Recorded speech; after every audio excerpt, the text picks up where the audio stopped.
क्या आप भी हर बार उलझ जाते हैं कि एकादशी व्रत किस दिन रखा जाए? क्या 21 जून को व्रत करें या फिर 22 जून को करें? आज मैं आपको शुद्ध और संपूर्ण जानकारी देने जा रही हूँ ताकि इस योगिनी एकादशी पर आप करें भगवान विष्णु को प्रसन्न। राधे राधे दोस्तों, आपके अपने चैनल राधे श्याम सिंपी तिवारी में आप सभी का हार्दिक स्वागत है।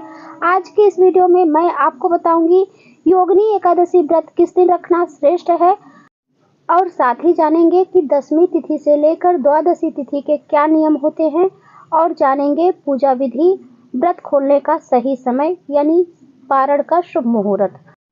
तो हम सबसे पहले जान लेते हैं कि एकादशी तिथि कब प्रारंभ होगी, कब समाप्त होगी। तो योगिनी एकादशी 2025 में तिथि प्रारंभ हो रही है 21 जून 2025 सुबह 7:18 पर। योगिनी एकादशी तिथि समाप्त हो रही है 22 जून 2025 सुबह 4:27 पर। तो गृहस्थ आश्रम वालों के लिए स्मृत परंपरा 21 जून शनिवार को एकादशी व्रत रखना श्रेष्ठ है, क्योंकि इस दिन सूर्योदय के समय एकादशी तिथि उपस्थित रहेगी और सन्यासी, वैष्णव या वैष्णव परंपरा वाले भक्तों के लिए 22 जून रविवार को व्रत रखा जाएगा। यह दिन त्रिस्पर्श योग के कारण अधिक पुण्य फलदायक माना जाता है। त्रिस्पर्श योग यानी जब दशमी, एकादशी और द्वादशी तीनों तिथियां एक दिन में स्पर्श करती हैं तो उसे त्रिस्पर्शा योग कहा जाता है। तो दोस्तों, इसीलिए इस बार तिथि थोड़ी विशेष बन गई है। दोस्तों, 3 तिथियां एक में मिल रही हैं, इसलिए कई लोग उलझन में हैं कि 21 को व्रत रखें या 22 को। मैं आपको साफ बता दूं, गृहस्थ जन 21 जून को व्रत करें और वैष्णव जन 22 को व्रत करें। आपकी निष्ठा, श्रद्धा और नियम यही भगवान को प्रिय होते हैं। तो दोस्तों, 21 जून को व्रत करना है गृहस्थ जन को। और अब चलिए जान लेते हैं कि पारण का शुभ समय क्या रहेगा। तो पारण का शुभ समय रहेगा 22 जून को दोपहर 1:45 से शाम 4:35 तक, यदि आपने 21 जून को व्रत रखा है तो। एकादशी का व्रत शास्त्रों के अनुसार 3 दिन का व्रत माना गया है, यानी दशमी, एकादशी और द्वादशी।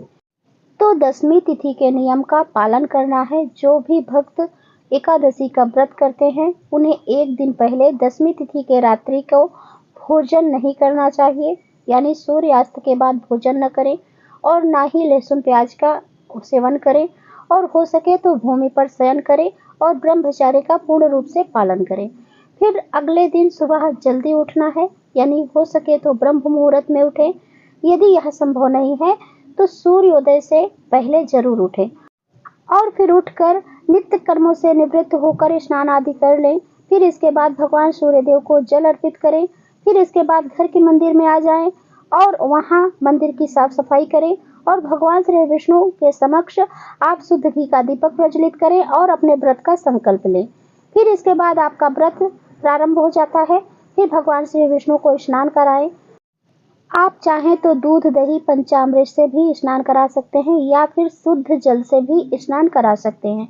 फिर इसके बाद उन्हें वस्त्र समर्पित करें। यदि वस्त्र नहीं है तो आप कलावा रूपी वस्त्र भी समर्पित कर सकते हैं। और इस दिन चावल का प्रयोग नहीं किया जाता है अक्षत में, तो चंदन आप लगाएं। फिर उसके बाद आप तिल लगाएं चंदन के ऊपर, अक्षत नहीं लगाना है। तो इस तरह से आप चंदन से श्रृंगार करें और फिर इसके बाद फूल अर्पित करें, फूलों की माला अर्पित करें, धूप दीप दिखाएं और भोग समर्पित करें। ऋतुफल का भोग समर्पित कर सकते हैं या फिर मिठाई या मिश्री का भोग अर्पित कर सकते हैं।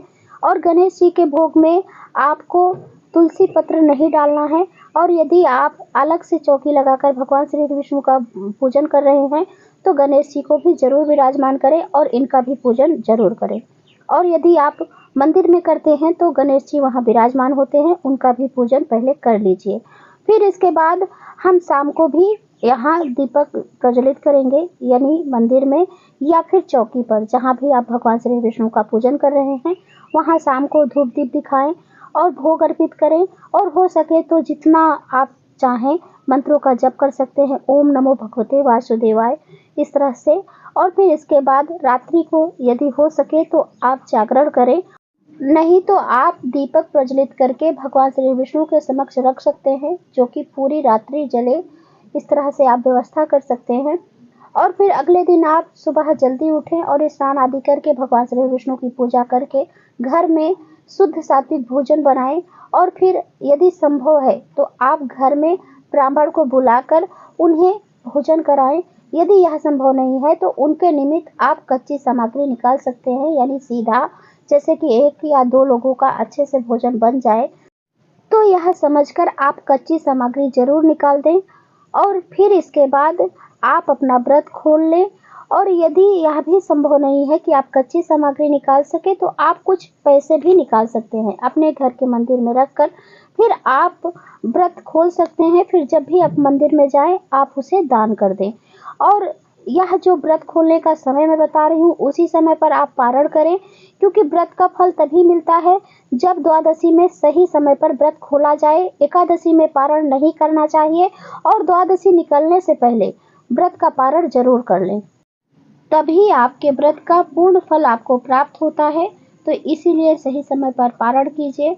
और आज की वीडियो आपको कैसी लगी? यदि वीडियो अच्छी लगी हो और आपके लिए उपयोगी हो तो वीडियो को लाइक जरूर करें और चैनल को भी सब्सक्राइब कर लें। इसी तरह की जानकारी आपको मिलती रहेगी। अब मैं मिलती हूँ आपसे अगले वीडियो में। राधे राधे, जय श्री